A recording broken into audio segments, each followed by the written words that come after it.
Luke Peters, welcome to the conversation today. Thanks for having me, John. I'm looking forward to it. Yeah, it's a real pleasure being with you. You're joining us from California, is that right? Yeah, in Huntington Beach, California, Southern California, 30 minutes, 30 miles, not 30 minutes south of LA.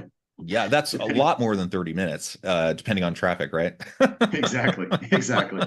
You got to do it in miles, not minutes. That's right. My wife is from San Clemente. And so, when we get out there to visit family, my wife always reminds me it's about miles, not minutes. I'm south of Salt Lake City in Utah. And today we're going to be talking about strategies for hiring and nurturing top talent to create a dynamic team culture. This is a topic I love. I could talk about it all day long. And I'm super excited, Luke, to chat with you about this from your perspective as an entrepreneur and your work in various organizational settings. As we get started, I wanted to share Luke's bio with everybody. Luke Peters is an accomplished entrepreneur and the former CEO of New Air, a company he founded in 2001 and grew from a garage startup to thriving business with over 600 million in cumulative sales. His journey began in Fountain Valley, California, where he learned the value of hard work while working in his family's donut shop for just 25 cents an hour. Under Luke's leadership, New Air achieved significant milestones, including 80 million in sales in a single year and multiple placements on the Inc. 500 list. He successfully pivoted the company from 100% B2C model to a multi-channel strategy, partnering with major retailers like Home Depot and Amazon. In the mid 2021 frame, after 20 years of dedication while retaining 100% of the stock, he sold New Air in a mid eight-figure deal. Today, he serves as strategic CEO coach, leveraging his extensive experience to help other entrepreneurs navigate their paths to success. Now, I could go on, but I'm going to pause there because I know you have some updates for us. Anything you would like to share before we launch on into the conversation today?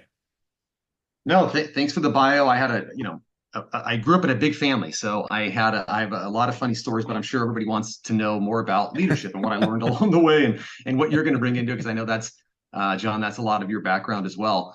But yeah, right now I'm just doing CEO coaching at Apex CEO, but we can talk about that later. Very good. And the 25 cents an hour at the donut shop, I can kind of relate to that. I never did the donut shop, but I did Uh-huh. do a paper route, which I think if I averaged out the pay per hour, probably was about 25 cents an hour. Yeah, no, it's one of those funny family stories where my dad said, you ate more donuts than we made profit, so he would joke around, just pay us 25 cents an hour. But you learn hard work, and that Yeah, was for a sure. key ingredient. Yeah, very good. All right. Well, let's dive on in. Tell us a little bit more about New Air. And you're scaling this up as founders and entrepreneurs often do. You're starting from kind of zero, garage startup. Uh, it's one thing to start a business. You're a solopreneur, entrepreneur. You have a small startup team, and over time you start to build, you start to grow. And a lot of times in these small startups, maybe this isn't the case for you, but a lot of times entrepreneurs aren't really thinking about kind of the talent component. They're not really thinking about dynamic team culture because you're just thinking about your product, your service, whatever you're doing, to start the business. But then all of a sudden you start to scale and you start to add people and your team grows and you need to think about org design and you need to think about team culture and all that kind of stuff. Kind of walk us through what that looked like from the early 2000s as you grow over 2 decades, and how you started to put in place, different hiring practices and nurturing that dynamic team culture.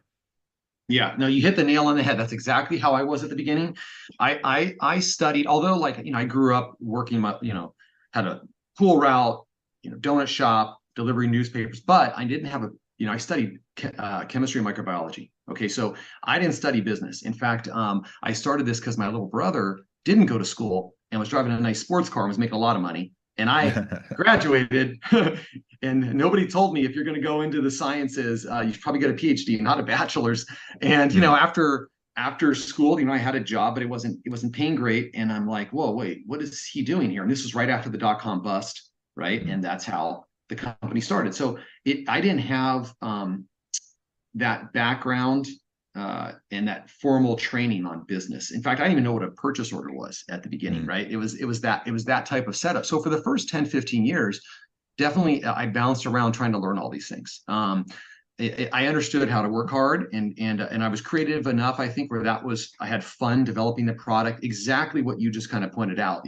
We scaled, but I was probably held back by not understanding some of these leadership skills. And then later on, there was a lot that went into it. But later on, I actually the funny thing that kind of kicked it off was I asked about selling my company. This goes way back to maybe 2016, okay? And I'm talking to a business broker, and the broker said that when someone buys a company, one of the key things they look at is they have to de-risk the deal, okay? And how do they de-risk it? And he went through all the different areas. The first thing is, like, in my industry, you have to be making at least 10% EBITDA, because if you're not doing that, what he said to me was, what does that say about your brand? If you can't mandate that you're going to be able to charge a certain price and that you can, trickle that down to a certain bottom line, what does that say to a buyer? Are they buying a real brand, or are they just, or are they just going to get into kind of a grinded out type of industry where you have too much competition? Like, you don't have anything that separates you. That was one. And the other thing they said is, you need to have a team around you, because if you're doing everything, they're going to have some pause before purchasing you, because they're going to say, hey, what if the founder leaves, or what's supporting this company? And so again, that's a de-risk point. So I learned that then, and that kind of set me off on a path of understanding talent, and literally refilling every department in my whole company, actually, over the course of the next 4 or 5 years. Yeah, well, that's super interesting. And so for you, that was about what, 15 years in, it sounds like, Yeah, it where was you're about really 15 years starting to in. think And about the first time you're really starting to think about selling, and you're starting to think about now, I mean, I'm sure that's not the first time you're thinking about team culture and whatnot, but it's maybe the first time you're really starting to think about how you restructure your team, how you make your team, more viable without you, those sorts of things. Is that what I'm hearing? exactly. Yeah. Team culture was something from the very beginning. That's Hmm. something that we had from the very beginning. This is more about the point where I understood because early on, when you're grinding it out, a lot of entrepreneurs, you're sort of reticent to spend too much on certain talent, right? You think, oh, Sure. I can Yeah. get this less experienced person, and they're going to work hard, and you think you're getting a deal. And so the whole time, culture was very important. We could talk about that. But as far as talent, that's really when my eyes were open. Like, wow, you know what? If I bring somebody in here that's already done all of these things, I get to the spot I'm going to, like, 5 times quicker.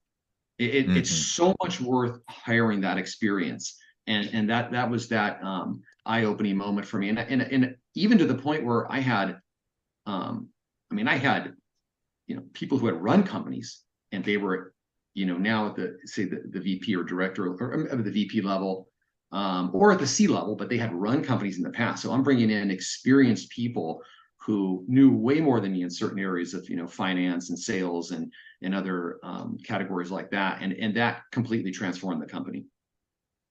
Yeah, well, let's talk a little bit more about that for a minute, because on the one hand, maybe you went out to find funding, but a lot of entrepreneurs are kind of bootstrapping from the beginning. They're trying to kind of grow organically at the beginning, and that's kind of what I'm guessing you were doing, because you were talking about trying to get cheap labor. You're trying to bring people on your team, without a heavy price tag. Is that accurate?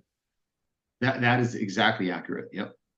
Yeah. Yep. So let's talk about that, because on the one hand, so in your case, you're bootstrapping, right? You're trying to slowly build your team. You're trying to do it without having talent that's too expensive, um, quote unquote, too expensive, right? But on the Mhm. one hand, it's an expense. On the other hand, it's an investment, right? And over time, you start to realize, oh, that's an investment. I can 5x the output if I get someone who's really experienced, someone who's really talented. We can progress way faster, which means we're going to grow our brand faster. We're going to grow our market reach faster. We're going to increase our sales faster, etc. But it means there's more risk sooner. because we haven't had that organic growth yet. Talk through that a little bit more. Is there anything you would have done differently in hindsight Yeah, regarding, that bootstrapping versus like going out and finding funding or getting more loans or anything like that early on? yeah, and we never went out and got funding. So we did this all, through banks. Okay, so we never had to give up any equity. But what I learned is that oftentimes as entrepreneurs, and this is even working with other friends, clients, and even my daughter who started a business, a lot of times we want to wait to make the big hire or investment until we feel like we financially can make it. But the Hmm. truth is, we actually can make it, say, right now, but we want to get so far ahead because we're being conservative, that we actually wait too long. Okay, we're waiting like 2 years, 3 years to make this investment when we should have made it 2 or 3 years ago. So I think that's the biggest thing that comes out of it is just waiting too long to understand the leverage you get when you bring in that top talent. And the other thing is you can definitely do it organically and grow some of the talent. And we definitely had some of that expertise. And I don't think there's any shame in this for anybody, in your company, in one's company or from the outside. But I think using recruiters that are really good, really understand, like an executive recruiter that really understands top talent and they know the talent in your local area is well worth it. Number one, they're going to bring you people that you would have never found yourself, and they're going to talk you up a little bit. Like some of these people may not want to join your company until they learn a little bit more, maybe from the inside scoop from that recruiter, and you're bringing in expertise from the outside, especially in areas like finance, which can be hard to grow internally, and sales. Okay, if someone comes in with real specific experience with certain buyers or certain categories that you're in, and of course marketing, which is so important, and then supply chain. We had to do it everywhere, okay, because we're Hmm. doing things like implementing a new ERP. Okay, if you don't have top talent and you're putting an ERP in and you're hoping and praying that it's that you're going to be able to be a part of that, it's going to be a disaster. That would be one example. Yeah, yeah. So I guess thinking, hmm, not just short term, which is hard when you're bootstrapping and when you're just trying to, keep the doors open, you're trying to make payroll, whatever. But trying to think strategically long term, trying to think about the value of the talent, trying to use recruiters, all of that, I think is, any of us sitting here kind of armchair quarterbacking, we could say, oh yeah, of course you want to do all of that. It's hard though when you're the one in making the calls and you're the one having to deal with the consequences of those calls. I think anyways, it's a hard thing. That's why entrepreneurship is tough. That's why Yeah. that's why a lot of organizations don't stick around, within those first 5 years or so. Mm-hmm. So you're learning these lessons as you're going through these years of New Air. Tell us a little bit more about the culture dynamic. So you talked about how culture was part of what you're focusing on from the very beginning, even before that hiring component, was really a focus. What was your focus around that team culture, and how did you start to develop it and nurture it? Yeah, that's a good question. So what I learned, John, was that early on, again, you're a growing company, so maybe you don't have the funding, and you're even competing with Google and Amazon and these other Yeah, companies yeah. that have the free meals all day long and those types of things. So I did a lot of research into it. I said, okay, how what do people really appreciate? So from a culture standpoint, what I learned is if obviously people want to be treated respectfully. There was a situation way back. This is maybe 2008, and one of our managers was kind of showing up one of the warehouse guys. Okay. But he was doing it in front of other warehouse employees. Mm, Okay. And this is sort of a teaching moment. It's like you never do that, right? You never embarrass somebody in front of their coworkers. That is maybe the the worst thing you can do as a leader. That all has to happen behind closed doors. And that would be an example of something that we just eradicated, and of course it could still happen if I'm not around, but those are the type of talking points we have about leadership. The other thing is that what I learned is that, yeah, all of these things about showing respect and all of these common phrases are important, but the two most important things were, do people have friends at work?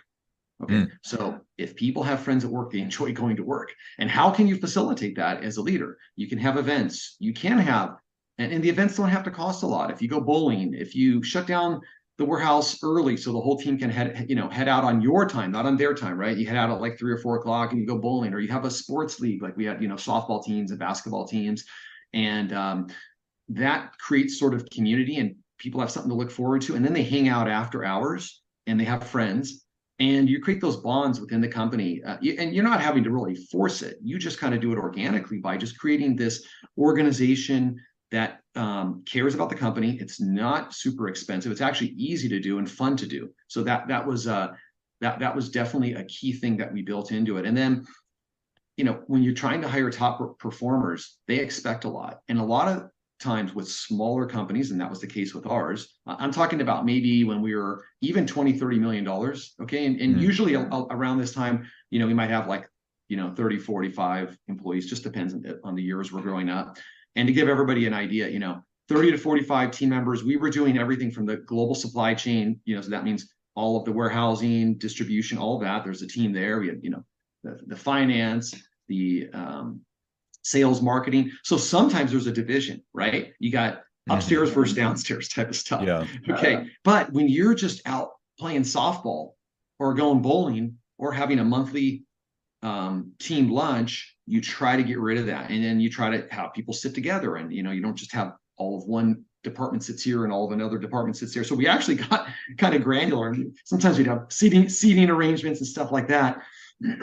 Anyways, top performers don't want to come into chaos. And a lot of times, companies that are growing, small entrepreneurial companies, there is chaos. Let's face it, there's chaos. They need systems. So that was the other part. You can create this culture, you can create these events, you can create that you care about the team and the friendships, but then you also need to have organizational processes, okay? Because you go hire a director from a Fortune 500 company, and they're going to come into your company probably as a VP, right? And they're going to be like, wait a minute, you guys don't have year-end planning? I don't have a budget to work off of. All the roles for my team are not defined. They don't know where they start and stop. All of those things can be huge problems. So you kind of have to fix that first before you go out and bring in that top level talent. I think that's really cool. You shared a bunch of examples of how we can develop that culture. And I like the emphasis you put on fostering those friendships on company time. A lot of times I hear about organizations encouraging things like happy hours or things like that, and they kind of put pressure on their people to do it, but it's after hours, right? And so people feel like pressure to go, to the bar or whatever, go get drinks, but they have friends or family commitments after work, and now they feel pressure to go with their coworkers, and it goes from something that could potentially be developing relationships and friendships organically to something that's just a duty, something that they have to do, and you lose that potential. Like it just becomes an annoyance, right? But you let work out, like let everyone leave an hour early, go do the same thing, pay for their drinks or for a meal or whatever. And now it's a fairly inexpensive way for people to do it on the company's time. And it may continue past, when it's on company time, and they may continue to do it of their own free accord afterwards. But it's like one of those really simple things. And it seemed like as we're talking about it, and I think most people listening would say, yeah, that's a no-brainer. Well, of course you should do it that way.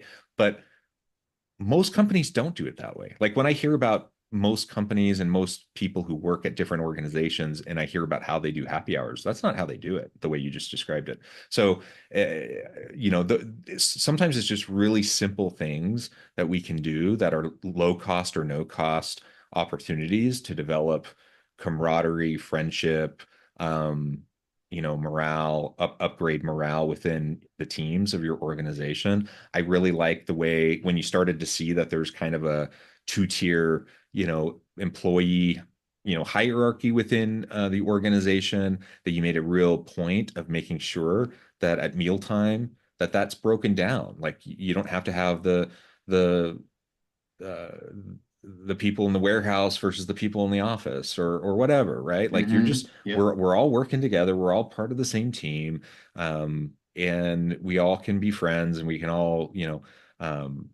we're all working towards the same goal. Like I love that. And there's no reason why we can't have that in any organization we work in. We don't have to have those artificial, boundaries and constraints and how we interact with each other.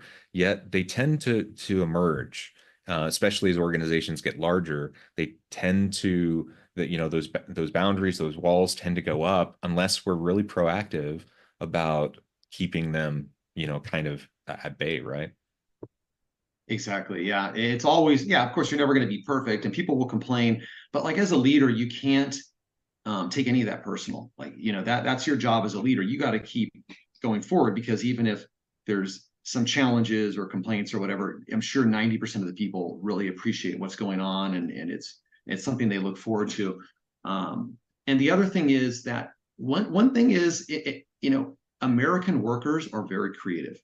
Okay. I think it's because of our upbringing. And we had people from all over the world. That's why I said, we worked directly with China quite a bit, and workers everywhere are great. You're going to find strengths all over the world, but American workers in particular, I think, are very creative. So what you want to do is you want to kind of, I know there's the word empower is kind of overused, right? Mm. So, you have to empower, but how do you do that? In my experience, it's actually teaching the why on why they need to achieve something in their department. Okay. And this can be done at these all staff meetings. These are fun meetings. You let team members from different departments go up there and speak, and they can shine a little bit in front of everybody and be proud about what they accomplished. But if you just set goals and you don't explain the why behind those goals, you just say, okay, we need to meet these targets. But then once you explain the why, your team will be creative and they will find a way to get there because now they're going to understand context behind, oh, okay, now I see why they want to do that. Otherwise, it could seem, like maybe there's some big change in accounting and they're like, oh my gosh, why do we have to go through this? Or some big change in the warehouse. But when they understand the why and they can see the end point in the context, they're going to get you there. And I think that's an important thing that I learned also later on. Whereas early on, everything was in my head, and it was just like, gosh, how come they don't understand me? Oh, probably because I wasn't explaining things properly, so that was kind of on me. And, but it's very valuable. Yeah, absolutely. Well, Luke, I think we could go on. There's so much more on this topic. It's a topic that I love, but I also note the time. I need to let you get on with your busy day. Before we wrap things up for today, I wanted to give you a chance to share with the audience how they can connect with you, find out more about your work, your team, and then give us a final word on the topic for today. Yeah, absolutely. Thank you again. Really appreciate you having me on here. It was a great conversation. So you can find me over at apexceo.co, also on LinkedIn at Luke Peters. And you can learn more about kind of the CEO style and how I work with different clients over at Apex CEO. And on leadership, I would say, listen, not some people are born leaders, but through entrepreneurship, I think most of us have to learn these things as we build our companies, and it can be sped up if you bring the right talent in. But I would say to be okay with the process. Okay, sometimes we're in the process and we think we're making mistakes. That's just part of the learning process. If you're a CEO and you're listening to this, you'll get there. You just have to keep an open mind, keep working with people better than you, and you'll get there. Mm. Yeah, keep working with people better than you. That is the key. And that's something that sometimes people are nervous about.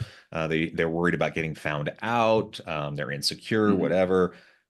Work with people that are better than you. That is the number one. All right, Luke, thank you so much. It's been a real pleasure. I encourage the audience to reach out, get connected, find out more about what Luke and his team can do for you. And as always, I hope everyone can stay healthy and safe, that you can find meaning and purpose at work each and every day. And I hope you all have a great